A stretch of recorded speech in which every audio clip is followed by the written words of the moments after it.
Mark, after Saturday's victory, you commended the grit and determination from your side. It was on show again today, but unfortunately just couldn't get that goal.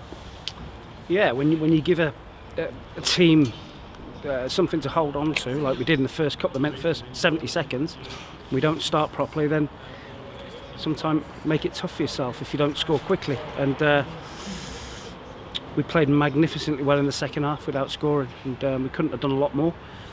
But the last little bit, putting the ball in the net. And when you make such a long trip like this, to go behind so early, that must be really frustrating. Of course, it's just people like switching off. One of our midfield players didn't track the runner into the box, and we paid the price for it. And I think it's the only shot they had, maybe. And the introduction of Odin back for his second debut, he looked sharp and had a great chance shortly after where Forest Green went behind. Yeah, he looked lively. He should score with a header, but you can see his ability for certain. And the pressure piled on from your side. It felt like 80 minutes of barrage going up against that Colchester defence, but somehow, are you sitting here thinking, how have your side not scored? Yeah, of course, but we've lost both of our first choice wing backs, in Cadden and Wilson, and we're struggling a little bit with the quality of when we get in behind them, the quality in the last third from the wide areas. So but the performance was nothing wrong with the performance, the commitment, desire. If we perform like that, we win games. And you showed the sort of free-flowing adaptability in your squad tonight with the wing-backs that you mentioned there. Of course, March played there down the side, Youngie, Wagstaff, the list goes on. I think there were 5 or 6 players. It was a real fluid performance, wasn't it? Yeah, we had 5 centre-forwards on the pitch at the end and desperate to score a goal. So just got to make sure that when we've got that much domination, we pick the right option and make sure we score. But the start is the most disappointing thing of the night. We're a goal down after 70 seconds. We're still on the bus and we haven't tracked a runner. But on the whole, we were very, very good. And that start was something you touched upon after the Scunthorpe game as well. What do you do as a manager to combat that? Is there a way you can sharpen those players up for the first 5 minutes? I don't know. I'm going to have to look at it. I might have to get my boots on and take them out for a warm up just before the kick off and kick a few backsides. But listen, once they're out to play, you've got to rely on them to play properly. So they've been brilliant, and another great performance tonight.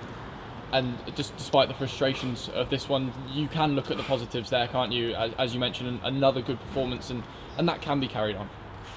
We've got to keep it going, but we've got to put the ball in the net. We've got to make sure one of the forwards puts the ball, or somebody in the team, when you have that much domination, has to put the ball in the net. Even the goalkeeper there up at the last second. Whoever. If it's him, then so be it. The top team, you have to blow that ball in the goal and make sure it goes in the goal, because you can't come away from here playing that well and losing. And fervent appeals from yourself, your staff and the players late on after a challenge on Josh March. Have you looked back at that one? Yeah, it's a penalty, but Mr. Brook was never going to give us anything tonight. He let Colchester manage the game and run the clock down, so sometimes you know that, and you have to accept that and not get too heated about it. And a first defeat of the League Two season, of course. When you've got a little record like that, it's nice to keep it going, but is there a possibility that subconsciously you might be able to be a little bit more free-flowing now, knowing that you're not defending a record? No, I think we have been really free-flowing. We've dominated possession again, we've dominated the shots, corners, we've dominated every aspect of the game, apart from putting the little white thing in the goal. And that, I suppose, will be the focus of training now ahead of yet another game on Saturday and another long trip. Not much time for training, recovery and travel again, and we need to get 1 or 2 players back quickly to give us that bit of quality we're missing. And on that, you've mentioned in past interviews the squad depth. It is there to see, but I'm sure you're very keen to get those boys that are missing straight back in as soon as possible. That's right. An error of judgment from a few of the boys has cost us in certain positions, and we've had to deal with that. But listen, I can't knock the performance tonight. They were really good.